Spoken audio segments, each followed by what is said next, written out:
ในวันที่4พฤษภาคม2026องค์การพัฒนาตัวเมืองปากสันร่วมกับโครงการปากสันมือละทงและอำนาจการปกครองส่งบ้านของเมืองปากสันแขวงบุรีคำไซคือบาสีสะอาดและบาผลสะอาดได้ร่วมกันจัดกิจกรรมอนามัยรวมเก็บขี้เหงื่อและถุงยางเรียบตามเส้นทางเลขที่13ไตบริเวณขอบเขตบ้านของตนขึ้นโดยเข้าร่วมติดตามของท่านนางเขียนมั่นรอมณีรองประธานผู้ประจำการองค์การพัฒนาตัวเมืองปากสันท่านวันศรีธนุสินหัวหน้าโครงการปากสันมือละทงพร้อมด้วยอำนาจการปกครองบ้านและพ่อแม่ประชาชนทั้ง2บ้านเข้าร่วมจุดประสงค์ในการจัดกิจกรรมในครั้งนี้ก็เพื่อเป็นการปลูกจิตสำนึกรักษาความสะอาดให้แก่ชุมชนภายในเมืองปากสันเพื่อเป็นการฟื้นฟูสภาพสิ่งแวดล้อมภายในตัวเมืองให้ยืนยง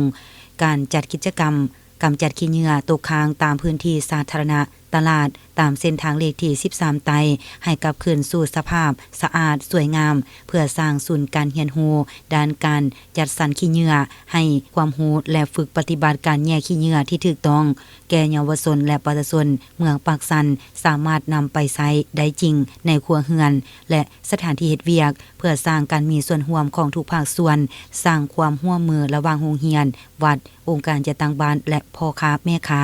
ให้เป็นกำลังหลักในการดูแลรักษาความสะอาดร่วมกันเพื่อสร้างระบบจัดการขี้เหงื่อที่ยืนยงริเริ่มระบบคัดแยกขี้เหงื่อตั้งแต่ต้นทางและหาช่องทางนำขี้เหงื่อรีไซเคิลไปสร้างมูลค่ากลายเป็นกองทุนพัฒนาชุมชนในเมืองปากสันเพื่อสร้างชุมชนตัวแบบให้เมืองปากสันกลายเป็นตัวอย่างที่ดีด้านความสะอาดเพื่อให้ภาคส่วนอื่นๆมาศึกษาเรียนรู้และขยายผลต่อไป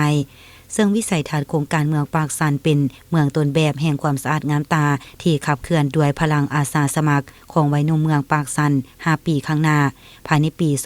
2031ปากสันจะกลายเป็นชุมชนปลอดขี้เหงื่อทุกครัวเรือนรู้จักและเข้าใจในการปฏิบัติการแยกขี้เหงื่อมื้อนี้ก็คือว่าได้มีกิจกรรมการกระบวนการงานร่วมสมทบบ้านสีสะอาดสมทบกับโครงการและการหน่วยงานอบตเมืองที่ได้มีการงานร่วมอนามัยถนนหนทางของบ้านสีสะอาดของพวกเราให้มันมีความสะอาดในตัวเมืองหรือว่าในบ้านสีสะอาดของพวกเรา